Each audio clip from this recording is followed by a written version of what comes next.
Lions, let there be lions. Lots and lots of lions. Okay. I think we're going to.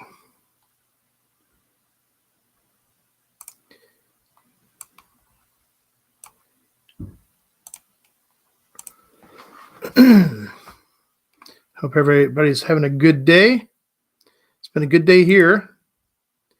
But then again, every day is made out the way you want it. So, life gives you lemons, make some lemonade and find somebody with a little bit of vodka. There you go. Make it a party. Okay, we got plenty to cover tonight. So hold on to your lug nuts. It's going to get fun. Okay, let's see who we got in the chat. All right, we got Patricia's in the house and Mr. Richard. Hey, good to see you. Hey, Larry. We got Katie, Miss Harmon there. And of course, Mr. Wilson. And already Terry's in the house too. Sweet. We got a good start going on. So I had the ability and the opportunity to speak on a radio show today. And that was with, one second. Oh, come on. Let me go back to the right one here. There we go. With Steve Hempfling. He's the director of Free Enterprise Society. And it was on Liberty Works Radio Network. That's lwrn.net. And I'm sure we'll get a link to that and get to spread that around. But it was a great interview. It was a lot of fun. Really good, solid people, Constitution driven. And that's what we need more of. That's for dang sure. So I hope all you guys are doing well. And Katie asks, what do you think is going on? The rent. Yes. It's the corruption is so rampant. And I got some feedback from the court case that happened yesterday and today. I'm going to let it percolate a little bit till they get whatever submissions they have to do by Friday.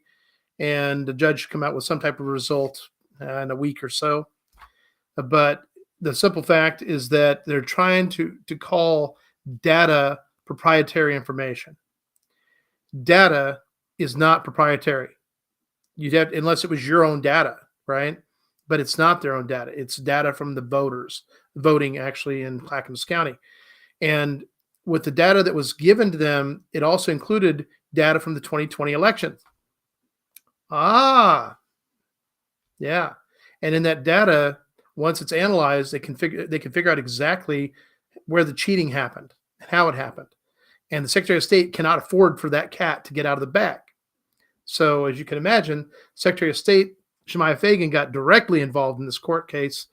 And people weren't too impressed with the attorneys not really getting him enough. I don't know. If you're an attorney and you're up there in front of a judge and you're talking about information, you need to be convincing, okay? You need to know your stuff. And if you're constantly reading notes, you're not prepared. Judges are not impressed with unprepared attorneys, okay? It doesn't help you any. And of all the objections that were thrown about, the judge sustained, I think, 8 objections from the bad guy's side and only 1 from the good guy's side.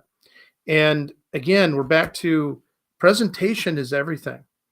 And you got to do it under the whole color of law thing. You got to have your ducks in a row. You can't, attorneys practice normally before they go in to speak on something. They have an outline and they practice it. They go over and over. Then they'll have a kind of a skeleton deal of the topics they need to hit on, what they need to talk about, whatever prior casework's out there that supports their argument. And you literally have to walk the judge through all the logic and the hard facts and the hard law. That's what you do. And if you're a good attorney, boy, you build your presentation so bulletproof, there's nothing they can do. And in this case, that's how it should have been. Now, the results may still be in our favor, which gets all that data out to everybody like it should be. But they're trying to claim that the owner of the software, ES&S, or Smart Ballot, um, no, that's not right. Oh, come on. Yeah, I think it is Smart Ballot. Anyway, they're trying to claim that all the data now becomes proprietary to the company. No, it doesn't. Oregon, you paid to use the software, and any data you submit through your voting stuff belongs to the people. That's it. And to make a claim that it doesn't is total bovine excrement. Yeah, and I can't wait to see Shemaiah Fagan in handcuffs and going before a judge one day. One day, guys, one day. It'll happen. Let's see. Hey, Miss Loma, we got her in the house, and Shauna. Hey, Barry. Miss Jennifer, good to see you from Tillamook. And yeah, June, you're right. The cast votes will prove fraud. The American people are demanding them, as this is our fight to see these records. Absolutely. And I pray that it all works out right. I just would hope that, listen, I have no problem stepping up and doing the job that needs to be done. Not a problem. But with the lackluster performance I've seen in attorneys in Oregon, I mean, I know that there's some of the deck is kind of stacked against them, but it's not been impressive. One of the things I usually like to ask a new attorney, if I'm hiring an attorney, is, what's your motto? And they're like, well, I don't have a motto. I said, your motto should be jugular vein, rah, rah, rah. That means you win. That's what you're there for. Now, for me as a client, I bring in evidence and facts and hard stuff that makes their life easier. We outline the whole case. We get all the laws, all that stuff, and we drop it in their lap. Here you go. We've done all the legwork. Now, win it. That's what we do. Now, right now, with the issues we had with the Constitution Party and the Secretary of State, we have one attorney that we've been talking to, and apparently, because it involves some Republicans that are low-ranking stuff, but he still has to get permission from the Republican Party so that there's not any impropriety or conflicts of interest, because people involved in this mess, well, it's primarily the Secretary of State we're going after, but it also included some, nobody type Republicans. And so he does a lot of work for the Republican Party. Yeah. So in my opinion, I think he can absolutely represent us and do this. And with all the evidence, everything we have, we will win. I'm confident of that. The downside is it's still going to cost money up front, and eventually we'll get that money back in attorney fees. So, but again, that takes time, and it takes more time than we have for this election. So we still have to go with our write-in candidacy. Secretary of State's office, especially their elections division, the corruption is ridiculous. We also found out that at least day one, I haven't asked for day two, but day one of this court case in Hillsborough resulted in there was a gentleman there by the name of Luke Labant who was going around speaking to a number of people there. So he must be either some type of attorney or going to be an attorney, who knows what. All I know is he's one cocky little turd, and he needs to get squashed. Yeah. Because apparently breaking the law is okay to him. Violating people's civil rights is A-okay in his book. That's right. So anyway, welcome to the Lion's Den. I'm Paul Romero, the governor's write-in candidate. That's right, write-in candidate for Oregon governor. And we have our new contract with Oregon out now. Right there. It's many pages now. It's getting bigger. And like I said, I had that interview with Steve Hempfling, and that went really well. We covered a lot of great ground. So with that said, I'm going to get right into things here. Now, there are many ways that election fraud is happening here in Oregon, okay? And I would venture that Oregon itself was a primary test bed for fraud, especially due to our mail-in voting, which started some 22 years ago. And that was when Oregon went from red to blue overnight, okay? Now, Judicial Watch's Tom Fenton, he has put a spotlight on our Secretary of State, Shemaiah Fagan, regarding our voter rolls, notably the number of dead and moved out of state voters that are still on the rolls. Now, minor parties are not necessarily excluded from voter fraud. Now, with major parties, we know that we have a ballot counting system that's corrupt. We've had the Secretary of State has admitted that they are, compromised. and we'll get into that. But the fact is, even minor parties are not excluded from voter fraud. And this has actually been experienced recently by the Libertarian Party and the Constitution Party of Oregon. They had a leadership with a power loop, excluding members from voting as a fundamental violation of civil rights. The Constitution Party of Oregon was found guilty of this in Secretary of State case number 22.046. Now, this verdict was just for the May to July of 2022. However, they have committed these exact same violations, these same election law violations, for over 20 years, whereby they had their secret meetings and excluded Constitution Party of Oregon members from their vote in party primary elections to nominate candidates for general elections, as well as to nominate officers of the party. The officers of the party just kept reelecting themselves. Isn't that wonderful? And they call themselves the Constitution Party of Oregon. That is like literally a joke. Now, unfortunately, we experienced bias within the Secretary of State Elections Division office by Elections Manager Alma Whalen and civil rights violations by Secretary of State Elections Division Deputy Director Luke Labant. Now, all of which was caught on video. And guess what? The camera does not lie. Now, we do have recourse through the courts. I'm confident with the overwhelming evidence we have that we'll win, but it still prevents me from being on the ballot in November, as well as a handful of other people, including Michael Stetler for U.S. Senate. So this has forced us into a write-in campaign to save Oregon. Oregon deserves a better choice than what will be on the ballot in November. First, Oregon needs candidates that can vocalize actual solutions for the issues we have. Not just say, well, don't worry, once I get in there, I'm going to fix it. Okay, that's not an answer.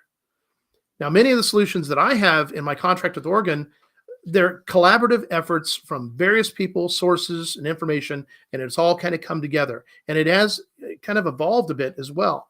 It's the solutions have gotten better and more thorough because there's not any real one solution to most things. Most things actually have multiple solutions that need to work in conjunction.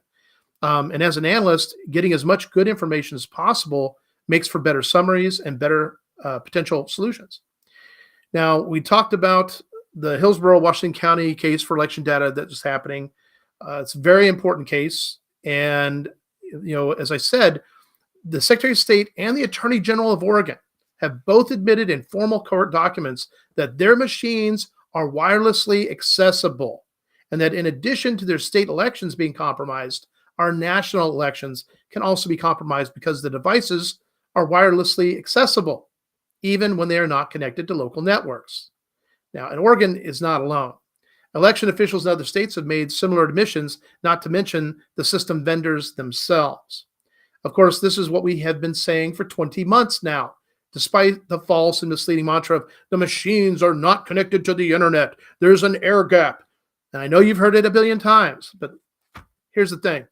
Ignorant election officials think that because their machines are not hardwired or not connected to a local hotspot or are air gapped or are only connected to internal secure networks, that their elections are secure. The answer, their good ignorant election officials, is no, they are not.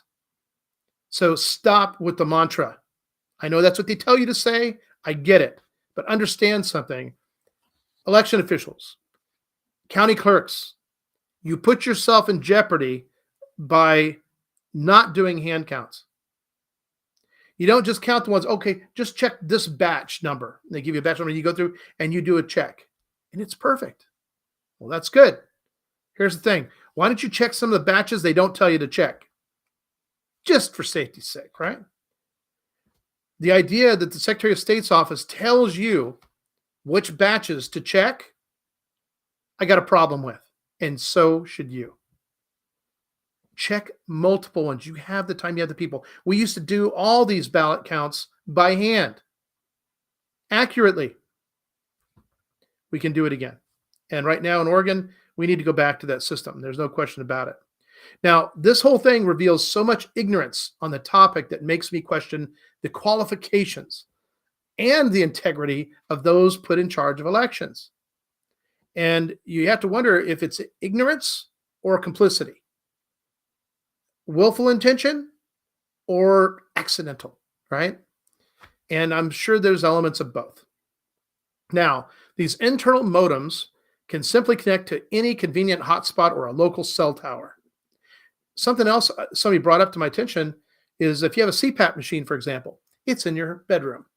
You use that, and in the morning after you wake up, maybe by 11 o'clock or so, it uploads your data from the night before. How does it do that? Does it connect to your modem in your house? No, it doesn't. You don't have to enter your password and all that. No. It automatically uploads it somewhere. Yep. It probably accesses a cell tower and sends it into where it needs to go. There you go. Documented. But the simple truth is this. We know that these machines have internal modems. We know they do. And there's actually electronic recordings of that taking place in real time. So all the evidence supports the fraudulent equipment, the equipment that is compromised, that is unsecure, and making it very easy for others to violate our elections. There is no transparency here. And right now, our Secretary of State is trying to cover her backside when it's been fully exposed to the public. Not anything you really want to look at, to be honest. But that's just the truth. So we have to keep fighting this fight, guys. We cannot let up. And something I've noticed is that, and sometimes when you see this with candidates, for example, in primary candidates, it's a good example. Candidates come in there, yes, vote for me, and I'm the right guy, and I'm this, that, and the other thing. And then once they lose, they just disappear. May never even run again, right? I have a problem with that because to me, they're not serious. They think they maybe saw an opportunity they were going to take advantage of, and then they failed for whatever reason. Maybe it was a rigged election. They were rigged to not win. Here in Oregon, that's a real possibility. And the thing is, I've been letting Democrats know that good Democrats that have actually been running for office that would do good and do right by the people and should have won, but didn't. And I said, do you think that if they can cheat in a Republican primary or in a general election, that they wouldn't cheat in your election too in the primary? They're like, what? Now you got it. Okay. They can cheat wherever they want. And if they don't want you, if you're not part of the good old boys club, you're out. Or worse, they'll bust their backsides trying to prevent you from even being on the ballot because they think if they keep you off the ballot, that makes it easier for them to win. But here's the deal, guys. That's not what happened. They've kept me off the ballot and in the course of this exposed themselves and have given me a really good story to tell and to share with people, all factual, all backed up by video and correspondence, documentation, and everything. And Oregon voters aren't going to stand for this, and that is pretty doggone exciting. So we will just keep fighting the good fight. Okay, let's go back over here. See what we're missing. Who did we got? Hey, we got Deb from Pendleton's in the house. Mr. Kimball's here too. Sweet. And I don't know who the Facebook users. She says he or she says there's not many good ones around here. That is for sure. Listen, the truth is there's actually a lot of good candidates. The problem is most of the good candidates that I've run into, they're very wealthy. They have businesses successful. A lot of them are retired. They do their vacations a couple times a year. They're good to go. They're not even worried about the taxes because they can afford them. But fundamentally, they would actually be really good candidates because they're about the Constitution. They're studying this stuff. I'm like, well, why are you studying this stuff, but you're not actively engaged? Oregon needs a lot of good people in elected office. Lord knows most of the county commissioners we got in the state suck. In a word, yeah. They aren't worth the amount of horse biscuits they can stand on. We got this problem in all counties in the state of Oregon. There's a couple of good county commissioners here and there, but for the most part, no. Why? We need good people to step up and run, guys. You need to have some qualification. You need to have some education. You need to be able to understand what you're dealing with and learn the job and then do it correctly and not allow yourself to be compromised or leveraged. And when you run into that type of problem, you got to have someone you can go talk to, someone that you can trust and say, oh, wow. So they're trying to set you up. Oh, they're trying to leverage you to do something to get you some more money. Okay. So let's see if we can come up with a little plan, expose them, correct this situation, and you be a hero. You get to expose the whole thing. Yeah, that's what you do. Don't make them famous, make them infamous. All right. Let's see. Hey, Judy. We've got Miss Judy in the house. Katie talks about her Secretary of State here in Michigan. She'll be in prison along with the rest of the left. And let me tell you what, yeah, between Michigan and Wisconsin, yeah, you got some problems over there. I pray for the win across the board for everybody, but the biggest thing I pray for is just a good, solid candidate that will do the job and play by the rules and enforce them and hold people accountable. Yeah, the list gets long. Let's see, brother states need to step up and stop this invasion. Our border states, yes. And by the way, just let you know, we are all now border states. Do you know why? Because these illegal immigrants are being imported by Biden to all states. Well, except for Martha's Vineyard, right? So they're saying it to all the states they think it's okay to go to, but not any of their elite homes or locations or places. Yeah, that's off limits. Again, rules for thee, but not for me, or in this case, not for Biden. Seem to take our ballot into City Hall, the clerk office, put it in the ballot box there, and on election day. You know what, June? I think that's a great idea. Everybody make that effort and go in there and say, "Here's mine," and I got write-in ballot. This is a write-in ballot. I got write-ins on this ballot, and I better see them counted. Yeah, you let them know what's what. Don't even hold back on them, and let them understand that, hey, if we find any funny business, we're coming after every last one of you somehow, some way, through legal means, and we're going to expose any corruption we find in this office. There you go. Less time to cheat. And the other thing, guys, is in a write-in candidacy, it's kind of a slick deal because, see, they really can't account for write-in. If you get a write-in ballot, it automatically kind of gets kicked out, okay? Because it's going to mess up their algorithm for setting up the fix. So those ballots get kind of kicked out. Okay, it's a write-in, write-in. And those have to be manually counted, okay? So, and they don't do it unless the total write-ins for a given race are more than any one of the other candidates in that race. So, yeah, this is kind of good, actually. So then I'll say you got 40% of ballots that write in for governor. Well, everybody else is at 20% or less. So now they have to go to the write-ins. They go to the write-ins. They have to hand count them with watchers and everything else. And then they come up with those numbers and go, shoot, Paul Romero won. Doggone it. And then we get to celebrate, and then all of Oregon gets to celebrate. I'm looking forward to that night, guys. It's going to be spectacular. But they're going to try to cheat. We know they are. Let's see. Messing up. They're really messing up Michigan's elections. Police force, medical care, housing. Wow. Hey, Terry, good to see you. That's Jace's mom. In law enforcement, law enforcement needs to be able to enforce the law, and the law needs to be good and reasonable and everything like that. And we need to get our law enforcement back to serve and protect. We need that relationship with the public. Need it. Not just want it, need it. I remember growing up with that, to serve and protect. And I get along fine with law enforcement. My biggest issue is when I got a sheriff that doesn't abide by the Constitution and doesn't understand their actual responsibilities. Got a real problem with that. Hey, Miss Tammy's in the house. No, Barry, I'm not in the voters pamphlet. And let me tell you why. Besides the fact they did everything they could to keep me off the ballot, including what we call the diversionary candidacy of Donna Smith. Because where have you seen her anywhere? Nowhere. Who's supporting her? Really nobody. Anybody likes her posts, watches her videos at all? No, not at all. It's bad. It's really bad. That was her only purpose in life, was to give them a reason to not elect me to be on the ballot. But I was elected I was nominated, and the Secretary of State refused to acknowledge the members' meeting that was held and the results of that meeting.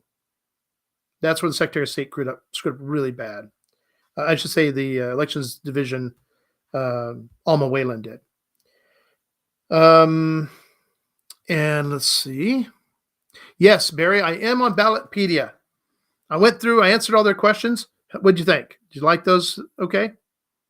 Yeah, there's like me and one other candidate. Nobody else went on Ballotpedia and completed the questionnaires and stuff there. And they're kind of fun. They have some really cool questions. Hey, Teresa, glad you made it. Miss Kim Floyd's in the house. Thank you for posting that. Yeah, thank you, Loma. That show today with Steve was fun. I really enjoyed it. But like I said, I know the stuff well enough. It just flows. And I have no problem taking on any question that comes down the pike.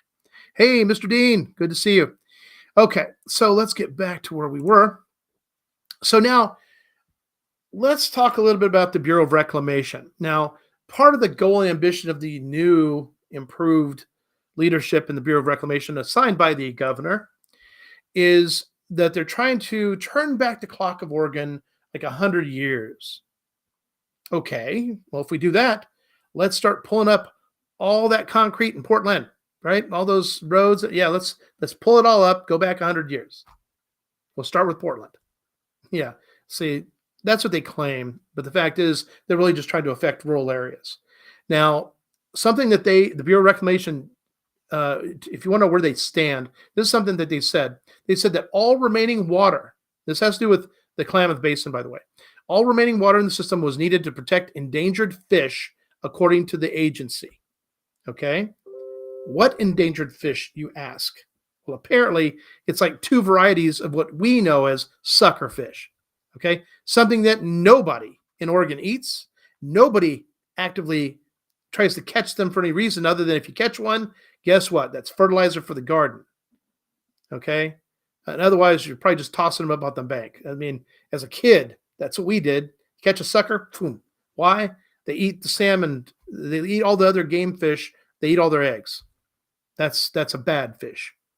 So, yeah. So, but like I said, that's all these sucker fish are really good for, fertilizer. But nobody, well, let's see. The water shut off that they did left the Klamath farmers scrambling to save their crops. One farmer out there, pretty uncertain about the whole farming thing in the Klamath project. It's basically become a fight. You know, he's had to fight for everything he can get just to keep his crops alive. And with his current harvest approaching, he was counting on a certain supply of water from Upper Klamath Lake. And basically, this is a critical point in the growing season.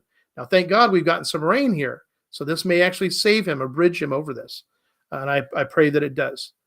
But when you come to these critical growing points in a growing season, you can't just cut off the water. And the fact that the Bureau of Reclamation has drained off a number of reservoirs and thus prevented farmers and ranchers from accessing water.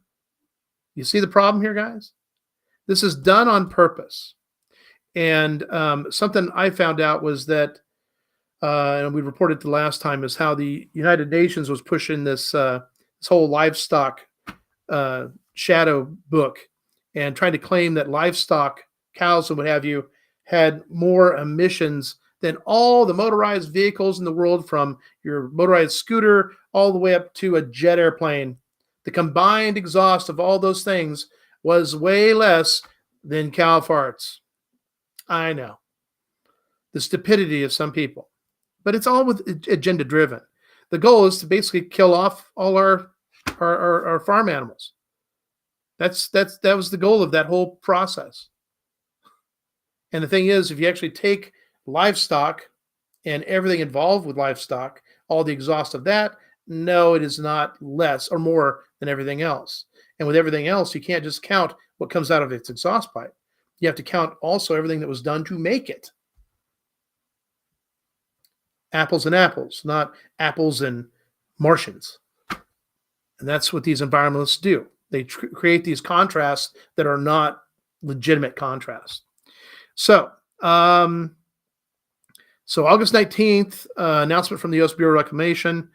They basically claimed that their project had run out of water for the summer.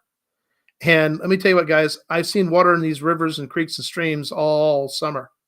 So I don't see anything drying up. Yeah, they may not be as high, but I also see where they've already drained off a bunch of reservoirs that kept the river levels way high. This was done on purpose. Okay. Now, all the remaining water in the system, like I said, they claim is needed to protect endangered fish, which is a lie. Sucker fish survive no matter what you do, even the ones you pull out and get rid of or use as fertilizer. But basically, all these farmers who had planted row crops earlier in the spring found themselves in a precarious situation, and one with no easy or cheap answers. And right now, grace of God and some rain may be their saving grace. So pray for rain for these people, guys. That's the right thing to do. So next, let's go into, I've had a lot of people asking for this, and I've been sending emails like crazy. And I need to get this put on some websites. But the whole write-in campaign, there's a lot of people that say, oh, it's just not possible, that it's going to split the vote, and people don't understand what they're talking about. You can't, for example, with Republican Christine Drazan, 24.7% of all Oregon voters are Republicans. And of that 729,000 voters in the actual election for governor, the primary election, Drazan received only 85,000 votes out of a total possible 729,000. Not even 100,000, guys. And of all the people that actually voted in the primary, which was only 370,000, she only got 85,000 votes. She got 23% of the vote in the primary. 77% did not vote for her, and they don't want to vote for her. And they get a little tired. People say, well, she's the only Republican, so you have to vote for her. And they're like, no, I don't. See, that's how Republicans think. And that's totally fine. On the Democrat side, it's like, well, this is our only Democrat candidate, so I got to vote Democrat. I got to do it. That has been beat into their head since they were this tall to a grasshopper, right? And now what's interesting is that with Kotek, of the little over 1,011,000 voters registered, and we're assuming they're all legitimate, Kotek received 275,000 votes out of 480 that actually voted. So out of over 1 million registered Democrat voters, only 480,000 voted, less than 50%. Okay. And then of the ones that voted, she actually got 57.6%, which when you really put it into the scheme of things, she barely got about 26% of the total available vote for Republicans. And the other thing, like I said, is that with Drazan at 85,000, wow. She did way worse than 23% overall for what's available. So here's Kotek with roughly 25, 26%. Drazan with less than 20% of the total possible Republican vote. And then there's Betsy Johnson. Now, the hope is that Betsy Johnson is somehow going to split the vote for the Democrats. Well, here's the problem with that, people. Yes, she's a full-on Democrat. There's not even a question about that. However, the people that support her are largely Republican, except for Phil Knight. Okay? So she's getting big money from Republican sources. So is Drazan a little bit. And Kotek, of course, it's all full-on progressive stuff. She's actually pulling up the caboose on the fundraising side out of these three. So we're back to a point of, okay, Betsy Johnson thinks that because she's a non-affiliated independent voter, that somehow she's going to just scoop up the 40 or the 34.4% of registered non-affiliated voters. It's over 1,017,000 voters. Okay. And the thing about those NAVs, the non-affiliated voters, they don't really want to vote for Betsy. Why? Because she's a Democrat. Half the people who are NAV are actually Democrats. Okay. They left the Democrat Party because they were that fed up of the whole socialist ideology. That's why they left. And that's why they're not voting Democrat. And then there's all the NAVs, the other half, that are Republicans. Why did they leave the Republican Party? I'll tell you why. Because the Republican Party has done nothing but serve up rhino candidates, people that keep moving to the left. And with Drazan as a super rhino, do you really think she's going to get any of those Republican votes out of the NAVs? No. If anything, they'll just stay home. They won't even bother to send in their ballot. If all that happens, the one that has the best chance to win in this scenario, believe it or not, is Tina Kotek. Not to mention the fact the equipment, whatever they use, is going to be set up to cheat for her. So if Oregonians want to leave it as it is with just those three guys, we lose. No matter who wins, we lose. I've had people challenge me a little bit on Drazan's record. I'm like, go look it up yourself. Here's the website. I've already provided you information. I'm not lying. I'm not exaggerating. These are the truth. All this is the truth about all these different candidates. And none of this is personal. None of it is personal attacks on them at all. It is strictly about their record, their historic voting record and position. And I've listened to Drazan talk about how she's pro-life, but in fact, no, she's not actually been that exactly. She has supported abortion. So why lie about it? Because they think they can get away with it. Think about all the commercials that are out there right now. And all of them, they're trying to manipulate and try to make themselves look better by they'll have the commercial about the other opposition and all kinds of little fun facts about them that are true. But the fact is they could literally add themselves into that commercial and it would still be true. All of it. But they don't do that. And so it's like guilt by guilt associated to those two, but the third odd man out must be not guilty of these things, right? So they're like leaving it to the viewer to go, oh, if Drazan and Kotek are guilty of this, then Johnson must not be. So that's who I'm going to vote for. Come on, guys. Don't get snowed on this one. It's funny to watch, and it's funny for listening to them how they're pro Second Amendment. Betsy Johnson, bull. Willamette Week went hard after because she was really back and forth. Flip-flop? No. She's telling the truth about who she is. She supports limitations and registrations and all these red flag things. She does. There's been like maybe one Second Amendment type bill that she voted against, but all the rest she's been in favor of. But then when she goes out to talk to all of us, she gets exposed on Lars Larson, big time. I'm sorry, guys. Not only does that sting for her, it hurts, and there's no way she can avoid it. Not to mention her voting record supports it. Same thing with Drazan. Drazan really is a freshman in the legislature. I don't care if she's been there for 4 years. She's still a freshman. And obviously she didn't learn much in that process, except how to be a politician. We don't need politicians in office right now. We need project managers, of people that are going to do the job. So please keep that in mind.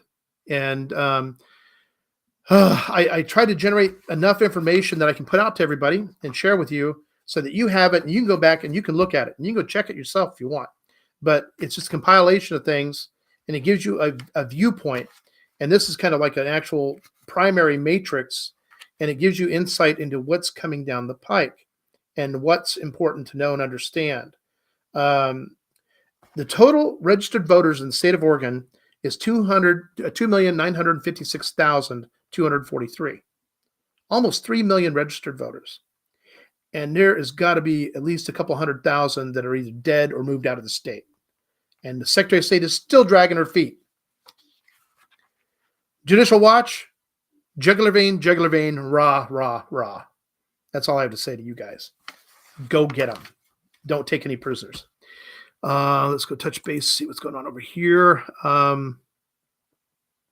That's awesome, Terry. And by the way, yes, I have officially changed my party affiliation to non-affiliated voter. I have no doubt that a new party, third party, is going to be raising its head and will be born of the fire of all the stuff that's happened. So stand by. Yes, Loma, you're right. The Bureau of Reclamation has no authority. And as the governor of Oregon, guess what I get to do?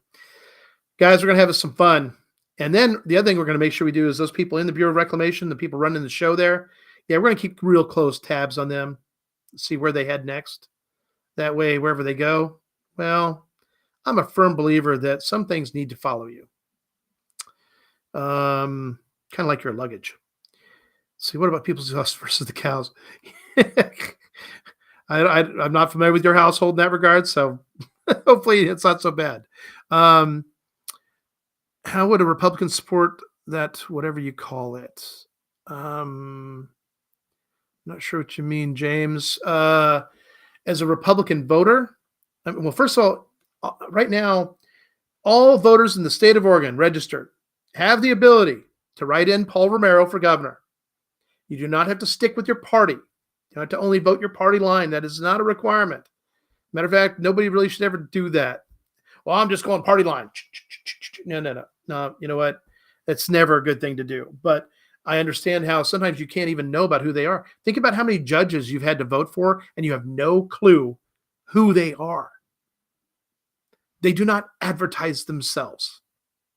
Do not really promote themselves. They don't really talk about themselves. It saves them a fortune in campaigning, right? And they claim to be nonpartisan. That's a bunch of bunk. Everybody is somebody. Now, if they're straight on Constitution, hey, I'm a constitutional judge. I'm a constitutional sheriff. Well, you better back it up. And the way you back it up is job performance, right? And if those of us that know that they're failing in that job performance, well, you got to come forward and say, hey, that sheriff, Constitution, no. Let me tell you how I know. And then you break it down for people. Just tell the truth. Here you go. Hey, Dale, got another Flanders in the house. Yeah, June McClellan shares, Drazen is the marshmallow. She is the selection and not the election of the American people. Fraud is so here in this country and is due to the electronic machines. I'd have to agree with you 100% there, June. Drazen is a marshmallow. She's not going to be able to handle what's coming down the pike. She's not going to be able to handle the Oregon-China Council. And remember this, folks, the Oregon-China Council, right? Okay, they support the Agenda 2030. It states it on their webpage, the Oregon-China Council. Quoted. Who supports the Oregon-China Council? Let's see. Christine Drazen, Betsy Johnson, Tina Kotek, Jemai Fagan, Kate Brown. Yeah. You see where we're going here, guys? This is most definitely guilt by direct association and support. No, I do not support the Oregon-China Council. And yes, once I become governor, it ends. Quick, fast, and in a hurry. And then there's going to be a certain amount of ejection out of the nearest airlocks. Yeah, these things need to happen. And we know who they're not going to happen with. I agree, June. A hand count only is best. Yeah, Betsy Johnson, Tina Kotek, and Christine Drazen, as far as I'm concerned, they're all Kate Brown. They're all Kate Brown 2.0. Oh, my God. We cannot afford them. Oregon cannot afford them at all. And the thing is, if you think about it, they're okay with this three-way toss-up. They really are. What attacking have they done against each other? Betsy Johnson has done the most attacking, and I have to wonder if this is on purpose. It's part of the uniparty plan. So in other words, Republicans won't really take over, but, well, the truth is Democrats would again. And the other big strike I have against Betsy Johnson is, come on, the director of a Federal Reserve Bank out of Portland? Really? Wow. I guess that's kind of like a get out of everything free card and a free pass card and the ability to have the funds you need to start your own aviation business. Yeah, I'm real curious about that. Guys, there's a whole lot afoot here, and the more I talk about these things, the bigger target I become. But like I said, I took an oath a long time ago, and it stands to this day, and I'm going to keep fighting.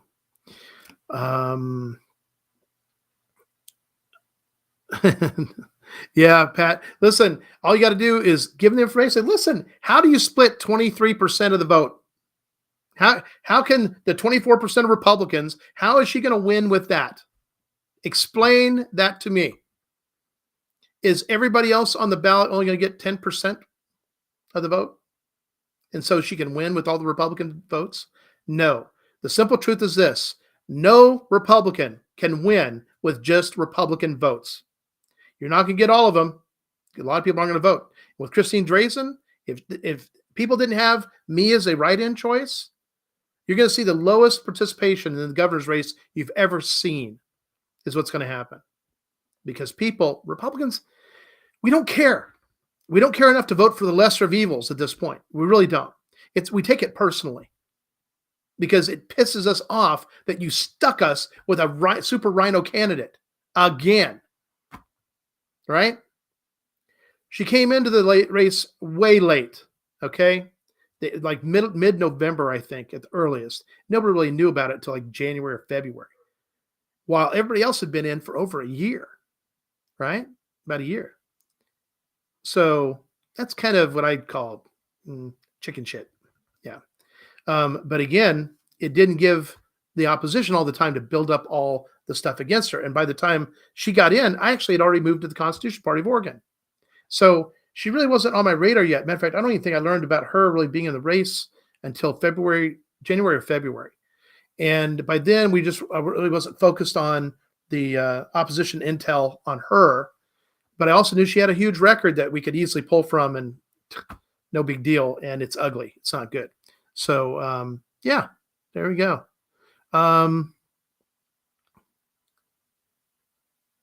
Yeah, well, see, Robin, you just got to change their mind. And once you show them information that we have, they need to be like, wow, okay. So here's the thing.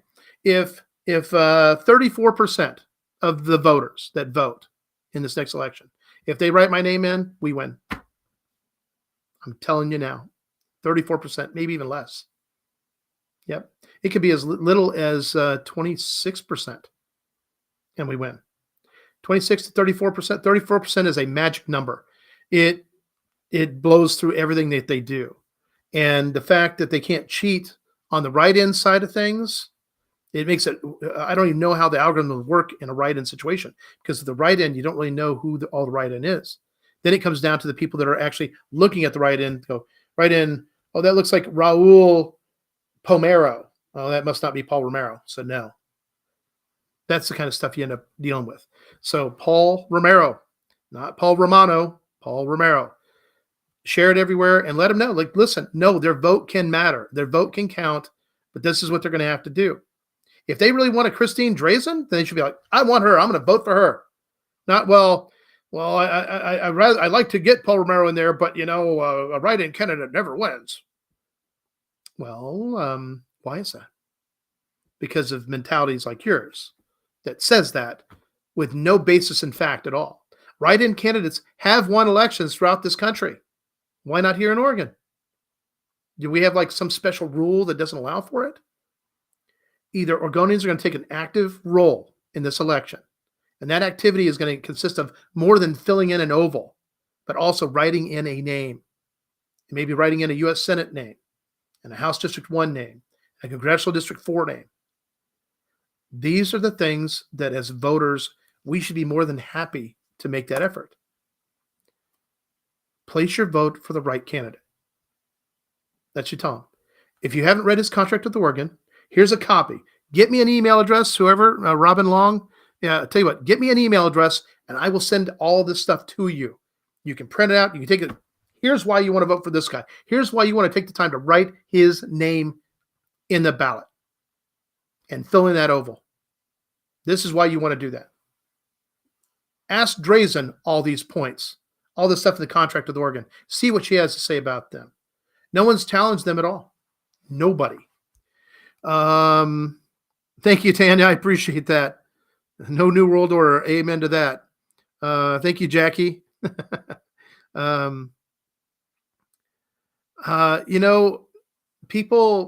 People get stuck on certain things they think they know. Think about how many things you thought you knew, but in the age of TikTok and what have you, you find out, wow, I didn't know that. Son of a gun. Okay, wow. I stand corrected. But the idea that when you're wrong about something, it's very hard for people to admit to being wrong. The people that voted for Obama for two cycles, they still don't want to admit they were wrong. The people that voted for Biden, they're in hiding. Okay, they don't. Do you see any "I vote for Biden" stickers out there? Where have you seen one lately? They're gone, all of them. Okay, and they don't want to admit they're wrong. People in this day and age, it's an element of narcissism. They want to always be right. And for me, I just want the truth, even if it's bad or ugly truth. Okay, at least now I know the truth, and I can react and respond accordingly. And if I got to correct a position I have, I got to correct the position I have. But it wasn't done out of intention to be wrong. It may just been some bad information. It happens. So, no, hey, like I said, Robin, you got it. So the thing that I ask each and every one of you to do is just make that extra effort. Ask me for these files. I will get them sent to you. You can print them out at your leisure. You can share them with people. There's a couple different flyers for the write-in, which includes all the names. Have those available to them as well, so they can stick that on their refrigerator so they don't forget. This is what we have to do, guys. This is a fight to the death in Oregon. This is battlefield Oregon right now. And they've already decided. They thought, no, one of our three people is going to win. We're fine. We made it a three-way race, and no matter which one wins, we win. The bad guys win, the elites win, and all of us lose. All because they believed that a write-in candidate can't win. No, guys.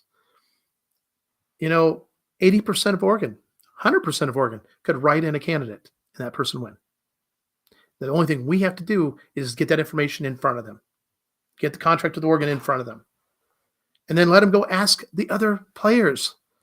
Well, what are you going to do about land price? What are you going to do about property tax? And by the way, all three of these main candidates have stated the same thing. None of them intend on doing anything different to the tax code for the state of Oregon. Nothing different. In other words, they're going to leave it as it is. 3% property value increase every year. Bingo. You get that too. Same property taxes. Worse income taxes. Why? Let me tell you. Hold on one second. Let me go find this real quick. There it is. Oh yeah, you guys are going to love this. Transition. Let's go here. All right. So now we do that. All right. Take a look at this, guys. They're quietly holding tax increase hearings no one knows about. This is courtesy of Oregon Catalyst, by the way, who does some really great reporting, and I really appreciate them for that. I wish they could actually support better candidates. But in this deal, in 2019, I'm going to read this to you. Oregon lawmakers voted to create the Oregon Task Force on Universal Health Care, SB 770, to draft up a plan for free health care for all Oregonians. 2019. This has been on the books for a while. So guess what? Kotek, Drazen, Johnson, they all knew about it. All of them knew about it. Okay? And the state government would replace all private insurers. Hey, Obamacare did that the first time. How did it do for us? Right? It took care of 11 million people and left 300 million people in the cold. People who actually had good insurance and were happy with their insurance. Because remember, if you like your insurance, you can keep your insurance. If you like your doctor, you get to keep your doctor. Guess what? None of it was true. None of it. And we all know this. All right? So they would replace all private insurers and abolish all company policies. Universal health care promises free health care at no cost to anyone, including non-citizens, homeless, and people moving into the state. So this is another way to attract a whole bunch more derelicts into the state, guys. So to pay for it, you're going to love this. Remember they said no tax, no change to the taxes? It's because they're trying to do it right now before they get in office. To pay for it, the task force has proposed a new Oregon income tax with the highest rate of 15%. Up to 15% health care tax. So, your health care is free. No, it's not. There's no such animal. They're going to take your money. And already Oregonians can't afford to live now. Inflation? Yeah. No. Recession and inflation at the same time? Stagflation. Yeah. And they think we're going to be able to afford up to 15% increase on our income tax? No, guys. This is the reality. And this is the question I posed to the three people. I answered all the same questions that Drazen, Kotek, and Johnson answered on the very first debate in August, beginning of August. And Rogue Splice actually had me do an introduction. He asked me all the questions. I responded, and he basically spliced my responses into that full candidate debate. And you can go watch that on Rogue Splice at Rockfin. Okay. And I can run circles around these people. I really can. But I posed this question about this. So why aren't you guys talking? You guys said you're not going to change the taxes at all. No changes to the fees, no nothing. And by the way, we have something else that's happened. And this was a bit shocking. Let me go find it here. Nope. Nope. Come on. Here we go. This is stunning. Okay. Oregon flush with unprecedented revenue, $3.5 billion kicker refund. Okay? Not million, billion, $3.5 billion. And for every taxpayer, I don't know what their piece of that's going to be, if it's going to be, because see, they keep voting. The legislature goes, ooh, look at all that money. I would love to get that money into my county. Yeah, to my districts. Yeah, ooh. Are they thinking about you? No. They're thinking about themselves, their buddies, their special interests. They are not helping anybody but themselves. And with this is further evidence and proof that they've been taking way more money from all of us than they should. Way more in taxes, gas tax, alcohol tax, you name it, everywhere they can get it, that's what they're doing. And this has got to come to a screeching halt. So again, guys, we don't need that kind of money to run this state. We're already spending way more money we should be to run this state. The people that are in charge are not fiduciarily motivated, which they should be. It should be a requirement. That is part of basically the public trust. And they're all in violation of it, every last one of them. So again, these are serious things. And this came out of Taxpayer Association of Oregon and Oregon Watchdog. These are just the hard facts. You know, income tax withholding, first sign of slowing. So here we have a chart with Oregon withholding, right? And as you see, they're withholding less and less, right? Well, that's because people aren't making as much money. And on top of that, food prices have gone up. If anything, people should be out there working their backsides off, but I guess apparently we all are due for a diet. And that's the route we've all been kind of going. So, so this, again, this is getting ugly for Oregon, and we have Kate Brown and all her little minions to thank for it. That's right. So, guys, you know, this is when Biden came into office. Look at this drop off the cliff, free fall, and then started to kind of recover and try to get some jobs back, and then guess what? We're back to free fall again. To rates lower withholding than when Biden first got into office. So none of this bodes well for Oregon, right? These are real problems, people. Yeah, I'm using some new software that I figured out on my Restream.io and OBS Studio. It's kind of cool, actually. Let's see. Let's go find. What else do we want to talk about? So that tells you, like I said, you can't trust these people. And of course, we know Tina Kotek and her cowboy roots. You know, is she a vegan? I think she's a vegan. Yeah. But if anything, it was kind of a clown show at the Pendleton Roundup.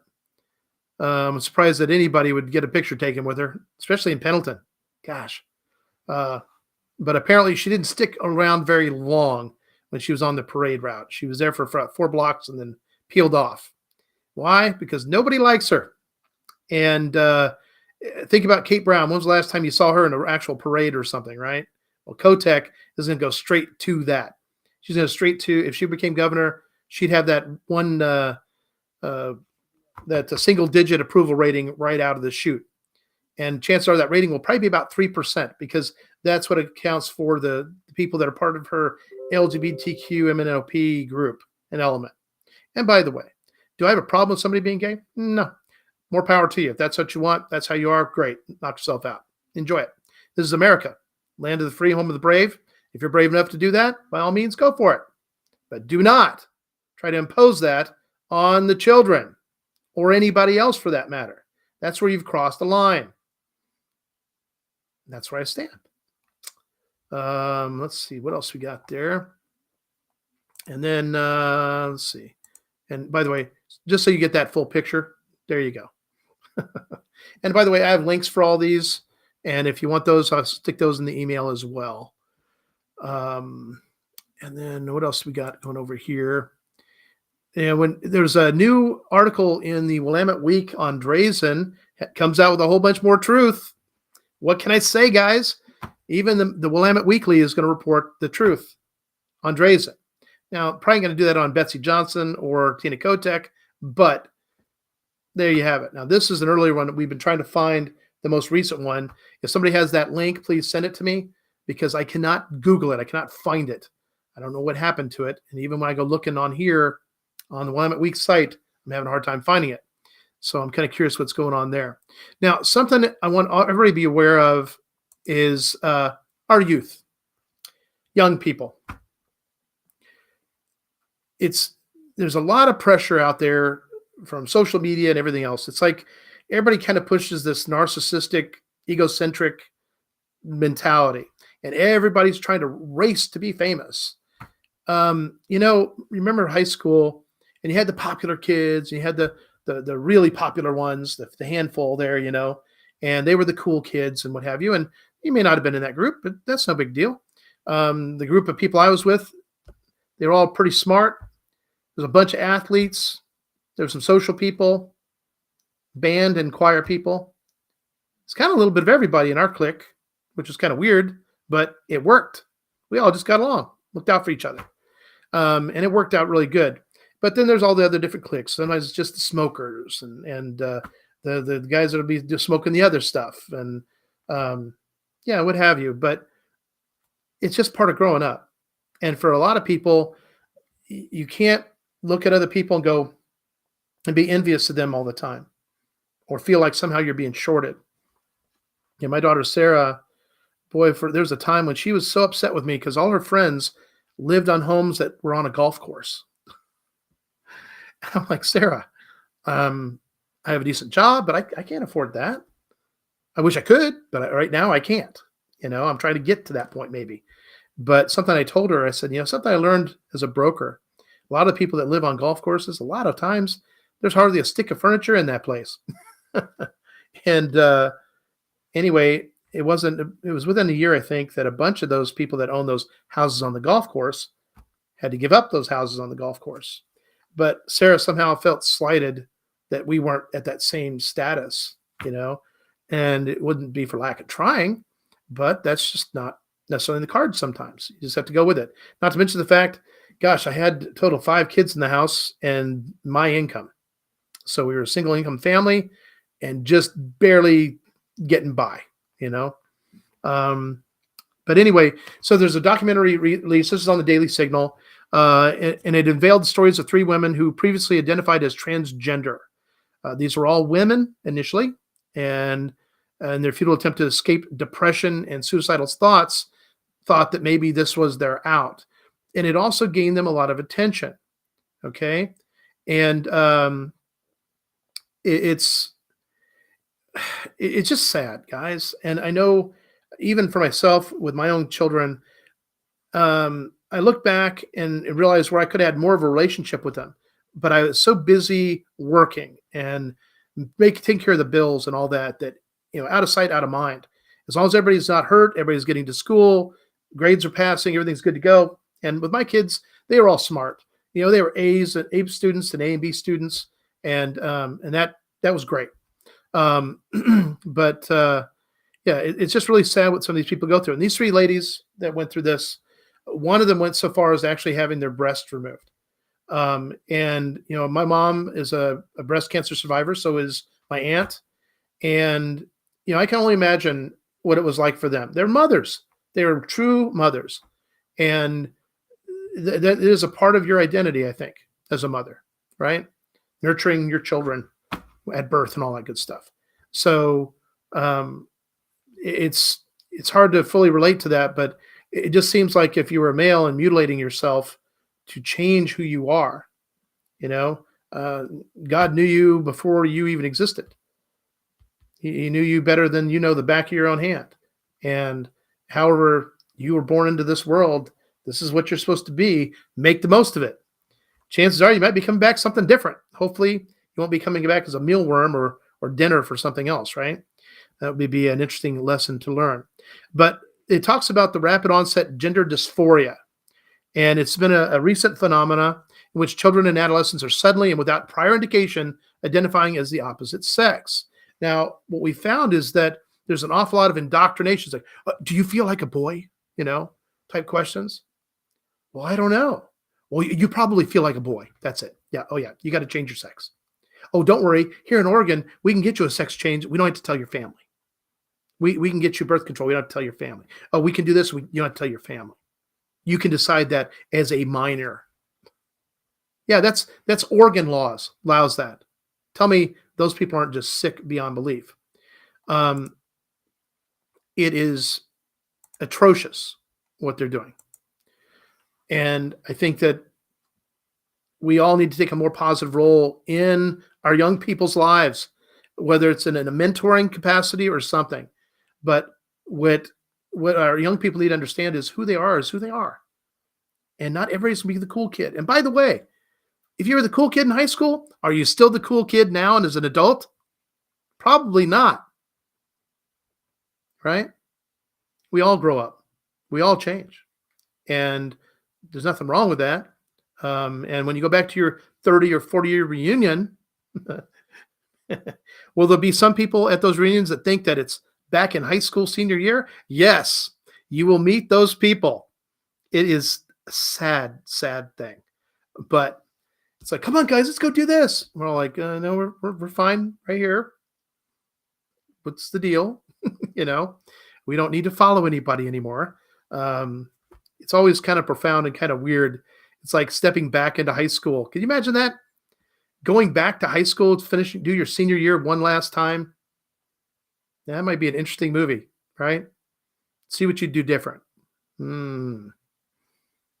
Wow, that might actually be a really good TV show.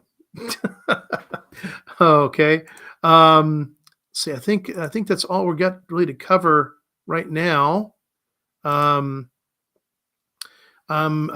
submitted a request for an interview on the Chris Salcedo show, and I'm looking forward to getting back information from him. He's interviewed a lot of different people, including candidates for Senate and what have you. So we got quite a story to tell here in Oregon, and we are not going to give up on any of that.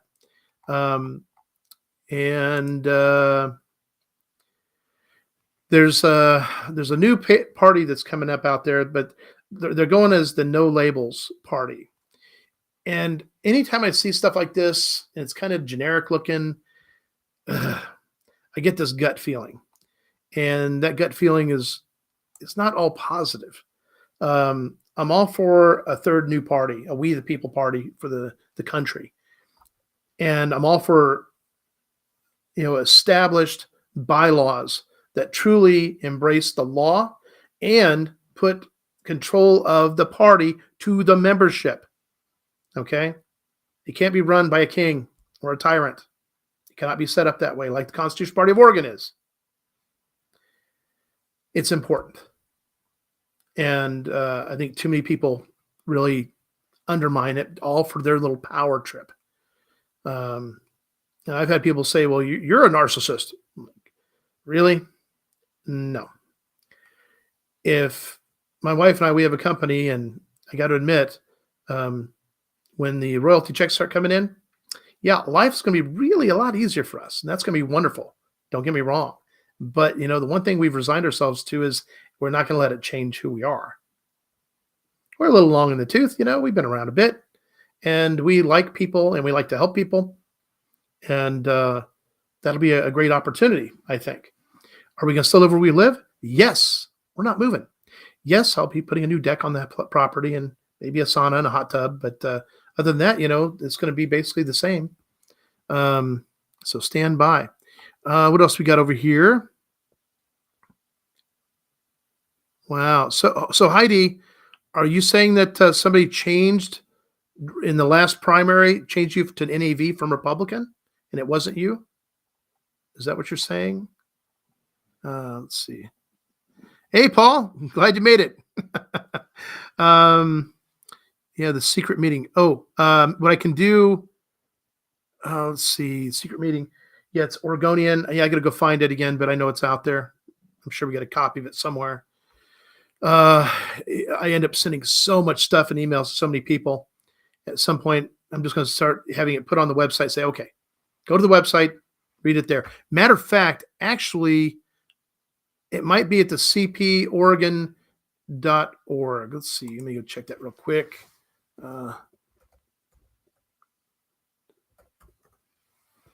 that the right one? cporegon.org.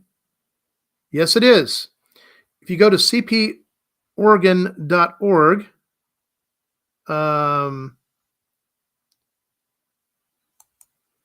and it's cporegon.org, and they may have that information posted. I'm not sure. But this will be a good place for people to start going to get some information, and I'll see if I can't get them to post some additional things. So that would actually be a good place for everybody to kind of rally to. That'll make things easier anyway. What else we got? Let's see. Now, truth falls on deaf. Yeah, we got that already. What else we got? Only tax increase hearings. Yep, there you go, Barry. LaDonna was talking to a friend and asked if he was voting for you. He said he really likes you, but if you're not on the ballot, he said writing in is a losing battle and splits the vote. No, it doesn't. People, it's your vote. Vote how you feel. Vote how you decide. Don't let just what's on a ballot decide for you.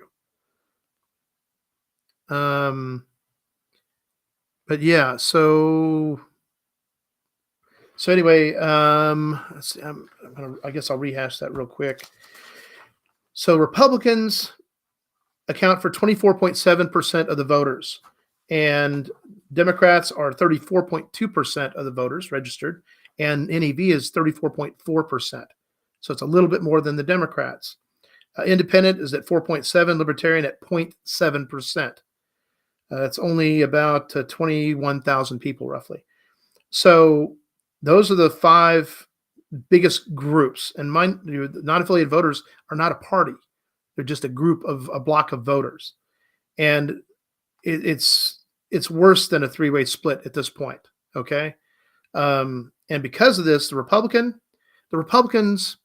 are at a 10% voter block disadvantage right out of the chute. And splitting whatever left of that vote doesn't matter. But here, I'll tell you what my goal is. The 77% of the voters that didn't vote for Christine Drazan, the goal is that they vote for me. Okay? And then that we get a huge block of non-affiliated voters to also vote for me, and some Democrats and some independents and some libertarians. There you go. And by the way, that is a winning equation. And that's way over 40%. So yeah, I'll take that any day of the week. I'll hold this up here real quick. So if you look at this chart, the very bottom represents NAV voters. And that was back in 1990 when it started at 11%. And you see how it has grown to where it is now, right? Then you have Democrats. Hold on, let's see. Here we go. And they're in the top line. You see how they've been decreased. And you also see how it's mirrored the NAV voters. Significantly mirrored it. Plus a little bit of Republican loss over those same years. That's from 1990 all the way to 2022. Okay? So the reality is this, guys. NAV is more than in the hunt. And with the conservative nature of both Democrats and Republicans in the NAV rolls, and the conservative nature of the 77% of Republicans that are not voting for Christine Drazan, yes, we can win. Yes, your write-in vote will count and it will matter. So please don't think that way. It's been kind of beat into your head. And to be honest, you don't even understand what that means or why it would be true. Write-in candidates do win. It's happened.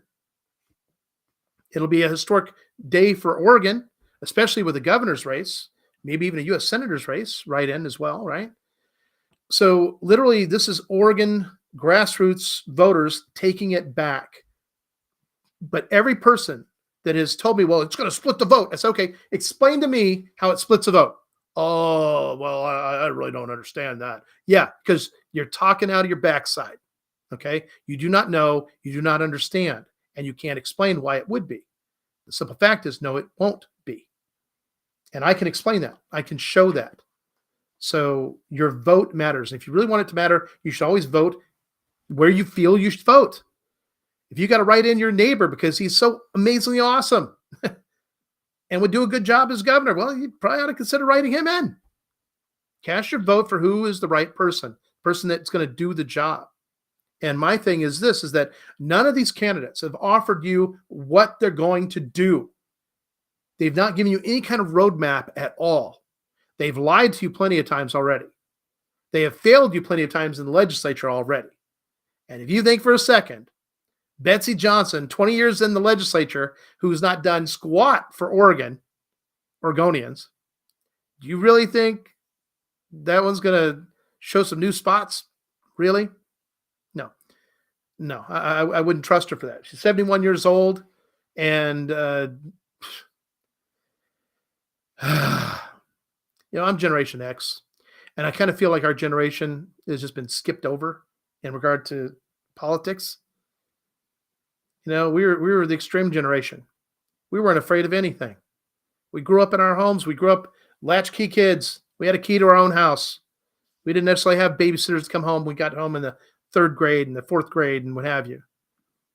We were out riding bikes with no helmets, sometimes barefoot. Yeah. I can't tell you how many times I've stubbed toes in a bad way. Where we grew up, it was different. And I think for millennials and zennials, they've been robbed of a lot of great things. But that doesn't mean they can't benefit from the wisdom that's been acquired by the other generations. The strongest generation, the baby boomers and the Generation Xers. We were the first video game guys. We were the first with MTV. We know what that cool stuff is like, and in a way, we're still the cool kids, really. I think, and I want to see the youth in Oregon to get excited about their future again, because right now they aren't. Everybody's in survival mode. And if you want to stay in survival mode, this is what you tell that friend of yours. You want to stay in survival mode, then you go ahead and vote for Christine Drazan. By the way, she's going to lose. She's not going to win. So how about this? If she's not going to win, she can't possibly win. I can show that. Then why not at least put your vote in a way that will have a profound effect and quite possibly win it for Oregon? To actually truly vote your conscience. Best argument I can give you. Yes, Barry, everything has gone up. My gosh, our grocery bill is like doubled, and the amount of groceries we're eating is shrunk. It also means that we are shrinking, which is probably not such a bad thing.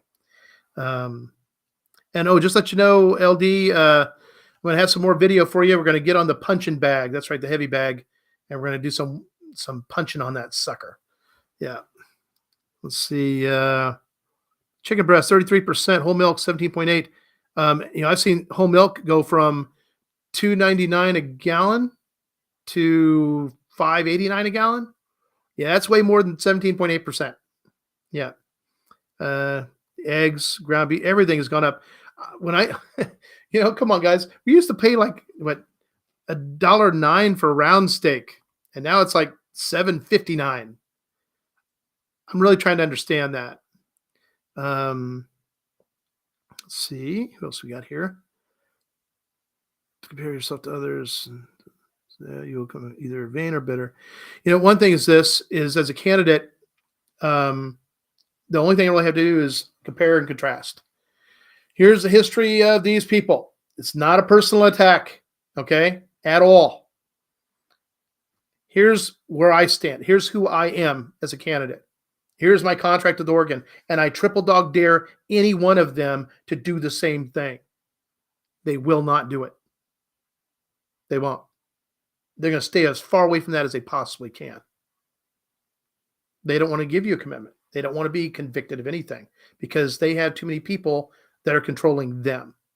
Nobody controls me except for the voters. That's it. We need a picture of Tina Kotek with a right string coming out of her head with "Please don't elect a feminine product for governor." Oh God. Okay, Bill, that was pretty graphic. Yeah. So let's. Can anyone make me? Well, I happen to know somebody that could. But are you sure she's a woman? I really don't know. Cuts her hair like a man, dresses like a man, tries to act kind of mannish, which is just weird. And ladies, I got news for you. Us men, we like women that actually look and act like women. I mean, that's just kind of a natural thing. Let's see. That's how I get my food. And this is the first year, 20 plus years, I haven't got my hunting and fishing licenses tags and don't know if I can go. Wow. Let me tell you what, James, I'm in the same boat with you. Besides not having the time to do what I want to do, the cost. We used to get 4 doe tags every year when I was a kid in high school, and we'd fill those tags every year. And that meat in the freezer was awesome. And it took care of our very large family. And then we'd also get, I think, a quarter side of a beef from Dr. Matheson, some of his cattle. And that took care of us for a whole year. Worked out real good. And now you did that to save money. Now to go on that same trip, oh my gosh, the amount of money you got to spend, and then it becomes almost cost prohibitive, which is exactly what they want to do. Okay. Will I be able to do anything about what they did to you and fire those of the current Constitution Party? Okay, so here's what's going to happen, Robin. Number one, the Constitution Party of Oregon, the people that are in leadership, I'll be able to basically sue people individually for their roles and what they did. And that's what will come to pass because there's no statute of limitations is like quite a few years. And by then I'm going to be able to actually afford it. Because see, I'm not going to do it for the money. I'm going to do it for the principle, what's right. Real accountability. So all those people involved, Laura Barker, Angela Haidt, Angie Vandenboss, Roger Shipman, Jack Brown, let's see, Bob Ekstrom. Yeah, all those clowns. Oh yeah, I'm not done with them. Not by any stretch of the imagination. They really have taken this, they're holier than thou. They're divinely protected. No, they're not. They're just evil. And what they've done, it was evil. What they've done is wrong. And they're trying to pretend like it didn't happen, even though they were found guilty already, right? So, no, I'm not going to rest till all these people pay the piper. That's true. And as far as the Constitution Party of Oregon, here's my prediction. It is going to die. All the members of that party are going to leave the party because as they all find out, and we're contacting them, let them know, this is why you've not been able to vote in the primaries. These are the people responsible. However, there's an alternative. And if you want to go check this out and make a consideration to join a new party that actually stands on the Constitution, then here you go. Here's your sign. Go here. Yeah, no problem, Bill. Let's see. Thank you, LaDonna. Yeah, I know. Oh, wow. Good. We need plumbers. And by the way, that is a great career. Just be fair and do the work right. That's all you got to do. And you will have all the work you can handle. Let's see what else we got. You Some of chicken eggs for $5 a dozen, now at $10 just to cover the cost of feed. Again, they're trying to make it so expensive to even live off the grid and on your own. Um, yeah. And this is where we got to help each other out, guys. Tomboy ladies are in the house. Hey, let me tell you something. I've known plenty of women that can do things that men can do. And I know a lot of men that can't do things men can do. Okay. So, what your ability is really has not a whole lot to do with your sex, although there might be limited in some capacities. But the fact is, I remember growing up, man, we had tomboys all over the place. Play baseball with us, ride bikes, jump bikes, do all kinds of stupid stuff like we all did. The fact that we all survived is really impressive. And obviously, we had some great guardian angels in the day. So, Gardner and a chicken tender. Just don't become a chicken nugget, okay? And that was always a joke my kids would always ask, Dad, what part of the chicken is the nugget? I really didn't have an answer. Yeah. $600 last year and no deer. Yeah, see? Not to mention, think about all what is it, the big timber wolves they released in the state and everything? I got news for you guys. Those have to go. There's no reason for them to be in our ecosystem. The people that introduced them, they screwed up. They think they're environmentalists. They're a bunch of morons. And I have no problem explaining it to them in great detail to their face. They don't really like to argue with me in that capacity. Women can be crazier than men. I don't know. The craziest people I've ever really known were like Navy SEAL types and rugby guys. Oh, yeah. There's like nothing they wouldn't do. A dare, jump off a railroad train trestle into the middle of a dark river at midnight, no moon. Yeah. Yeah. And by the way, I actually did that once. Yeah. Yeah. Well, the crazy part was when I actually brushed the bottom with my back. Yeah. That was a close one. That could have been really bad. When it comes to tomboys, no, they have a good sense about them. That's why they're able to survive as tomboys. Any women SEALs? No, I've never met any female Navy SEALs.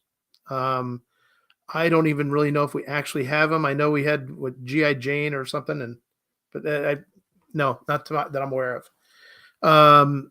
And the thing is I guess for a woman, it's like they have certain requirements. You got to be able to swim a certain distance underwater and be on target in the dark without being able to see, even if you're swimming into the mouth of some gigantic animal underwater.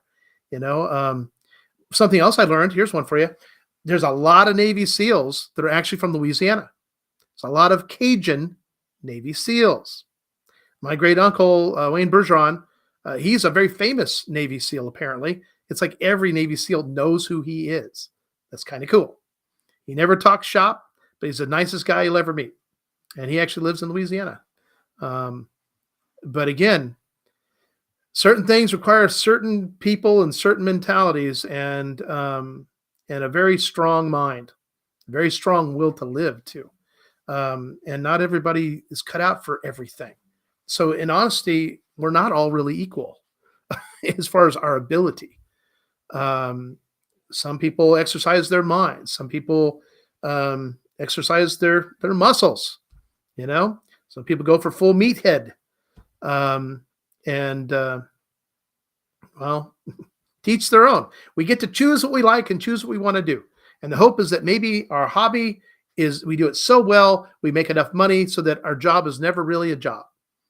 It's just a way that's something we enjoy and something that provides for all our needs.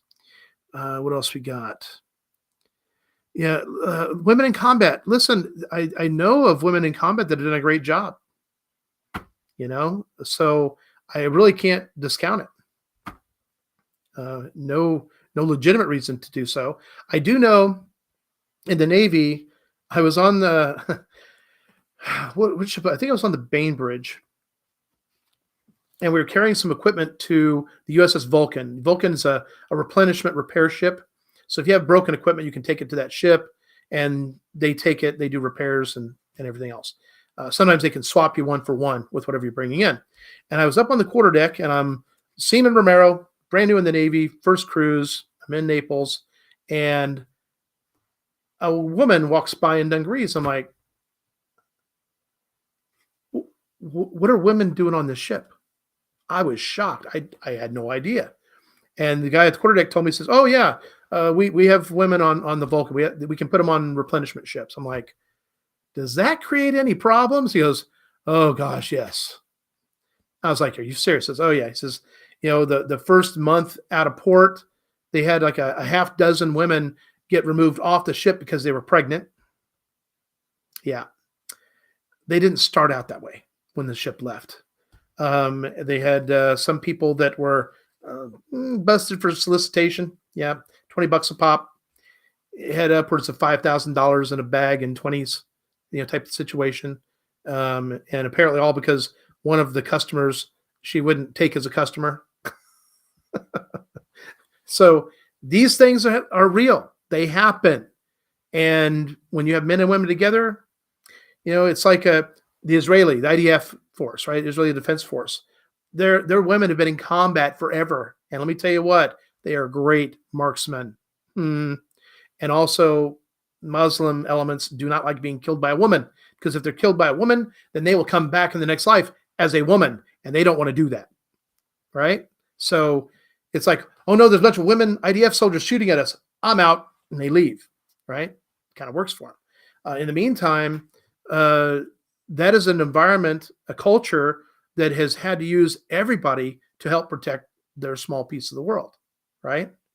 Well, here in America, we've not really had to do that, but that's not to say we've not had women in combat from the Civil War, you name it.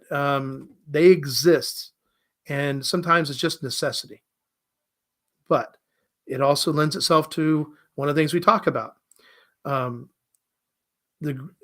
things are at the worst for America, for Americans, that's when we're at our best and our most dangerous.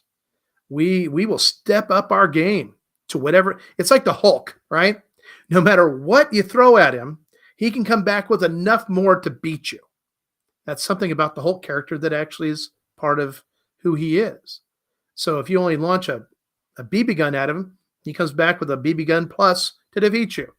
You got a bazooka? Well, it's a bazooka plus enough to beat you. That's the nature of that character.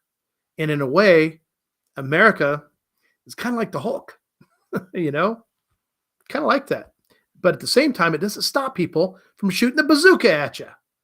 They think, oh, I might be able to get away with it this time. No, they don't. And like I said, women, there's a lot of things women can do that, well, we can't. Number one, let's see, have children. Yeah. But it takes us both to make children, right? And by the way, from about 2002 until my son John graduated high school, I was Mr. Mom, and I'm always a little not happy with certain groups like Moms Across America, right? Well, I'm not trying to take away anything from moms, but as a dad, I've had to play Mr. Mom for many, many years. And I kind of feel a little bit left out. My kids would actually give me a Mother's Day card, which was really kind of cool. That made me feel good, Anyway, yeah, thanks, Pat, for being here. Thank you, Terry. You guys have a good night. Yeah, we're about to wrap this up. So a lot going on. And the biggest thing I can say is, like I said, get me your email addresses. I will send you all these documents so you have them. You can print them out. You can share them, whatever you got to do.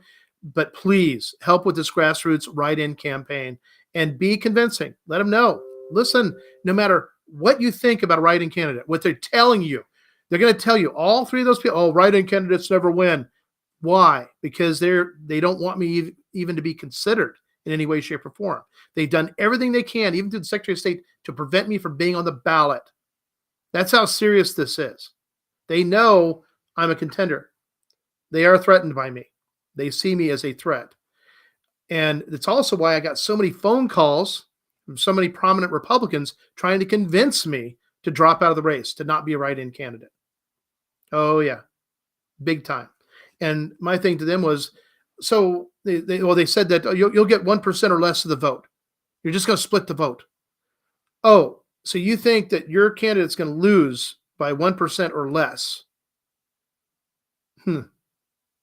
Yeah, right. No. That's not why they're bothering me. They know it's going to be, I'm going to take a whole lot more than that from their candidate. But I'm also going to take that from NAV and from the Democrats. This is what has to be done. If we're going to represent people, guys, we have to represent them under the Constitution. And that's what I'm going to do. And my contract with Oregon, I don't care what party you're part of. You're going to want this. And we can do this. But we can't do this with any of those people in office. So make your choice and choose well. And do not choose the lesser of three evils. Choose something that actually is good, something you can actually trust. So, all right, guys. Well, thank you so much. And I hope you all have a great night.